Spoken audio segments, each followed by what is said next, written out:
This man might appear to be a simple South African soldier with a smiling face, but don't let that deceive you. If you consider Hitler and Stalin as brutal leaders, then you clearly haven't heard of Idi Amin. On January 25, 1971, the fate of Uganda took a dark turn. A military coup led by General Idi Amin overthrew President Milton Obote. This marked the beginning of one of the most brutal regimes in African history.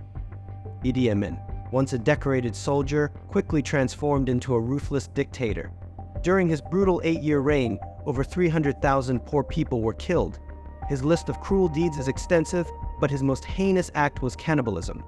Yes, he sometimes consumed the flesh of those he killed or slept beside corpses after talking to them for hours. Despite his heinous crimes, Amin lived in exile until his death in 2003, never facing justice. The scars of his rule are still visible in Uganda today as the nation struggles to heal from its dark past. How this man's ruthless ambition plunged Uganda into darkness and left a haunting legacy felt to this day. Let's step back into history. Idi Amin was born in 1925 in Koboko, a small town in the northwest part of Uganda. His early life was marked by hardship.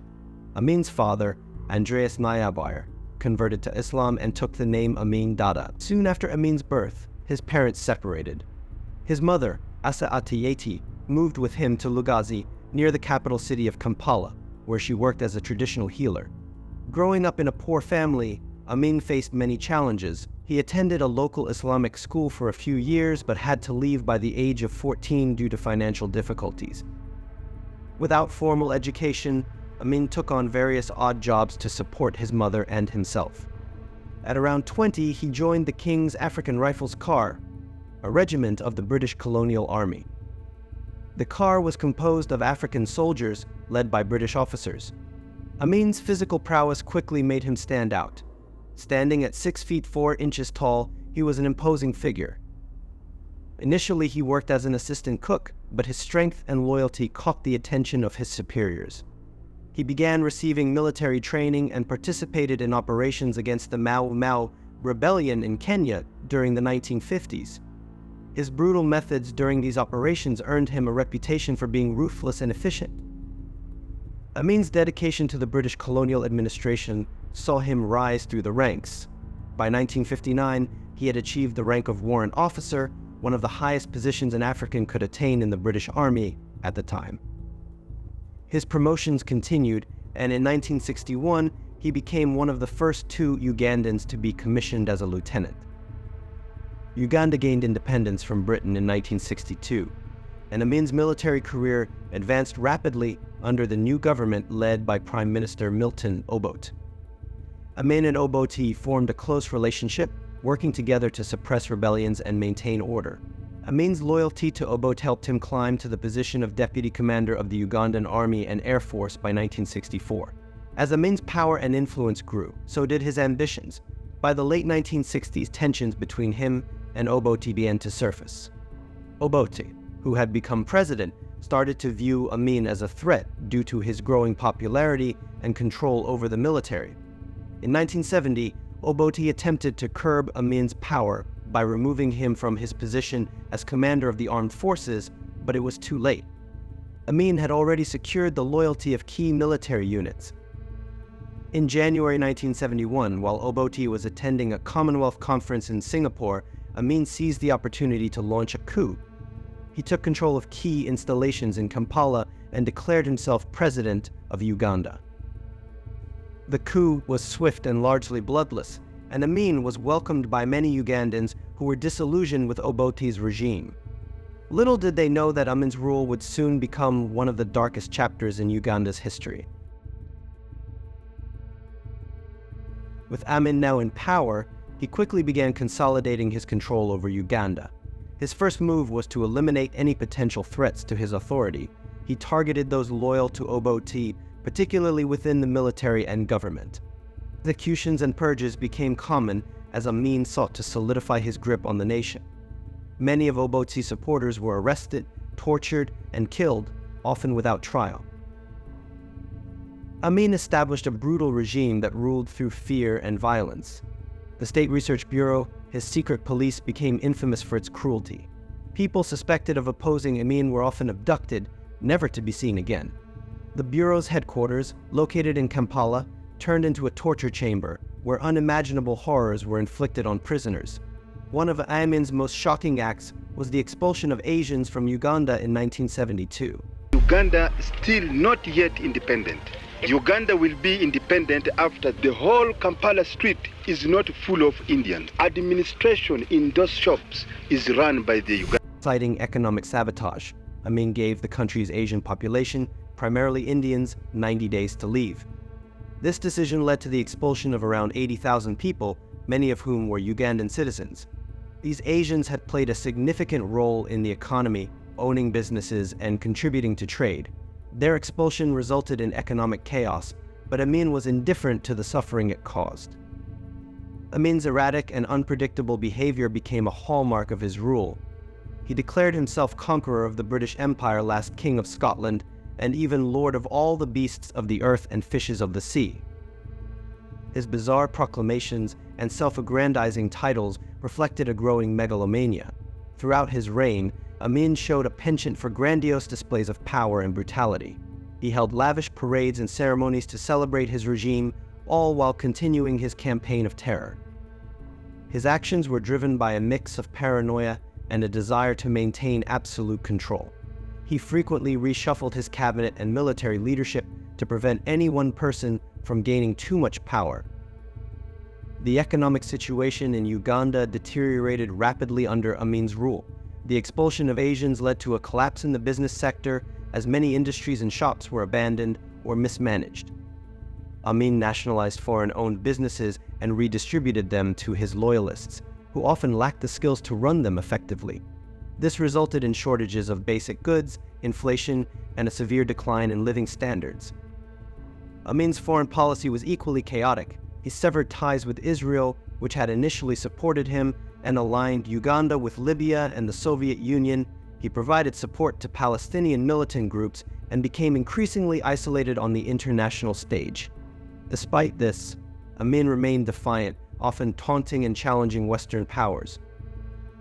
One of the most infamous episodes of Amin's rule was the hijacking of an Air France plane in 1976. The plane was diverted to Entebbe, Uganda, where Israeli hostages were held at the old airport terminal. In a daring raid, Israeli commandos flew to Entebbe, rescued the hostages, and killed the hijackers. The raid was a significant blow to Amin's prestige and highlighted the extent of his cooperation with terrorist groups. As Amin's reign continued, his behavior became more erratic and his actions more brutal. The once celebrated liberator had turned into a tyrant whose regime was characterized by fear, violence, and economic ruin. Uganda, under Amin, became a place of suffering and despair, with its people living in constant fear of the next atrocity. Life in Uganda under Idi Amin's rule was marked by fear and uncertainty. Amin's regime was brutal and oppressive, and the impact on the everyday lives of Ugandans was profound. People lived in constant fear of being arrested or killed by Amin's forces. The State Research Bureau and other security forces operated with impunity, often targeting individuals without any evidence or trial. Public executions were common, and bodies were often left in the streets as a warning to others. Torture was widespread, and many of Amin's opponents were subjected to horrific treatment before being killed. The regime's brutality extended to all levels of society, from political opponents and intellectuals to ordinary citizens. One of the most tragic aspects of Amin's rule was the targeting of specific ethnic and social groups. Amin distrusted the Akoli and Lango ethnic groups, who had been favored under Obote's regime, and many of them were purged from the military and government. This ethnic targeting led to a climate of suspicion and fear, with communities turning against each other to survive. Amin's policies also had a devastating impact on Uganda's economy. The expulsion of Asians in 1972 resulted in the collapse of many businesses and industries. The nationalization of foreign-owned enterprises led to widespread corruption and mismanagement, further exacerbating the economic decline. Shortages of basic goods became common, and inflation soared. The standard of living for most Ugandans plummeted, and poverty became widespread. Education and healthcare systems deteriorated under Amin's rule. Schools and hospitals were neglected, and many professionals fled the country to escape the violence. This brain drain further weakened Uganda's social infrastructure, leaving the country ill-equipped to deal with the challenges it faced.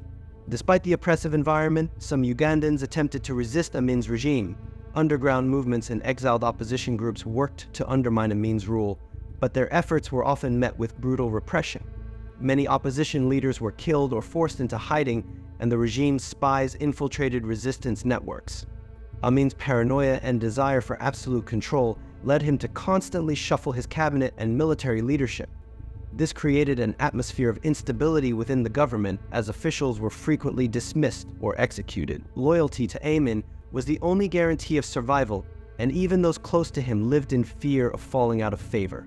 The international community watched in horror as reports of Amin's atrocities emerged. Human rights organizations documented the widespread abuses, and many countries condemned Amin's regime. However, international efforts to intervene were limited, and Amin remained in power, continuing his reign of terror. Amin's personal life was also marked by violence and chaos. He married multiple times and had numerous children. His relationships were often tumultuous, and he was known to be abusive towards his wives. In one of the most shocking incidents, Amin ordered the killing of his fourth wife, Kay, after she became pregnant by another man.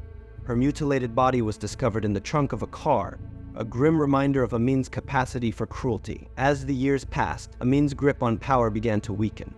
The economic collapse and ongoing violence took a toll on the country, and opposition to his rule grew. By the late 1970s, Uganda was in a state of crisis, and Amin's regime was increasingly isolated both domestically and internationally. The beginning of the end for Idi Amin's rule came in 1978. In October of that year, tensions between Uganda and neighboring Tanzania escalated when Ugandan forces invaded the Kagera salient region of Tanzania. This invasion was a desperate attempt by Amin to divert attention from his failing regime and to rally nationalist sentiments. However, the move backfired spectacularly.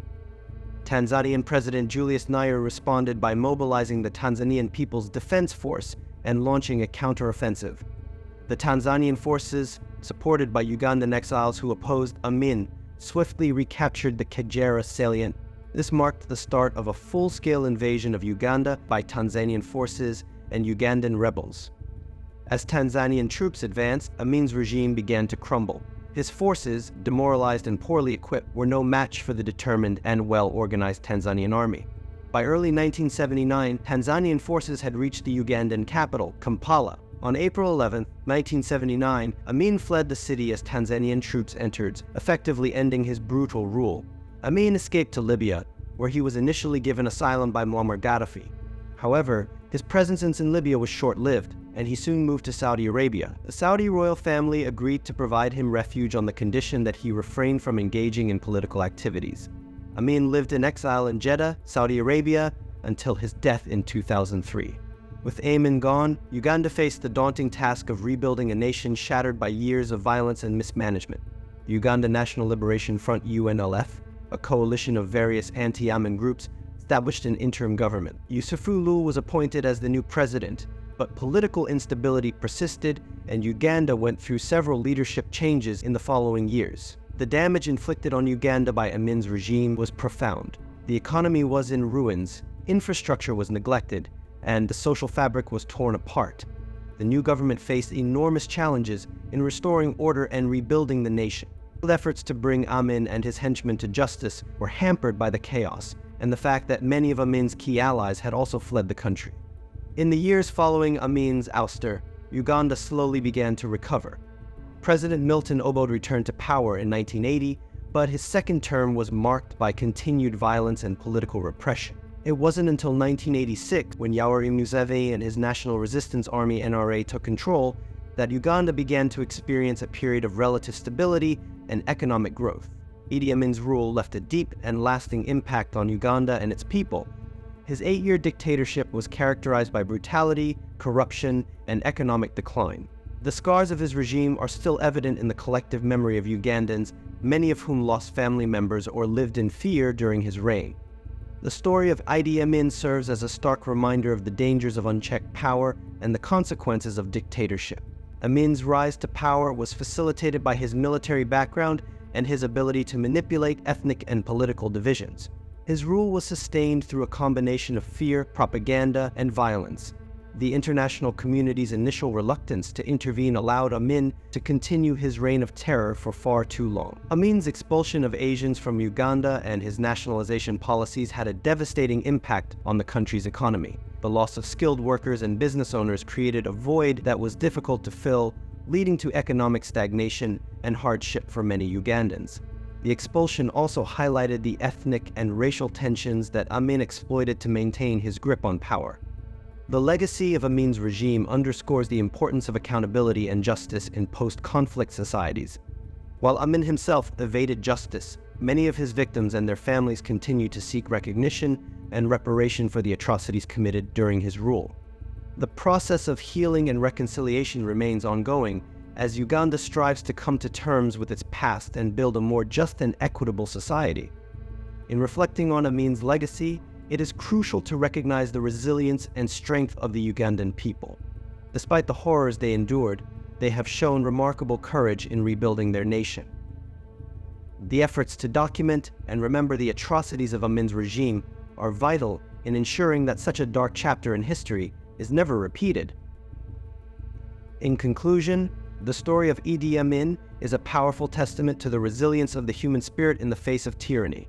It is a reminder of the importance of vigilance, accountability, and the need to stand against oppression in all its forms.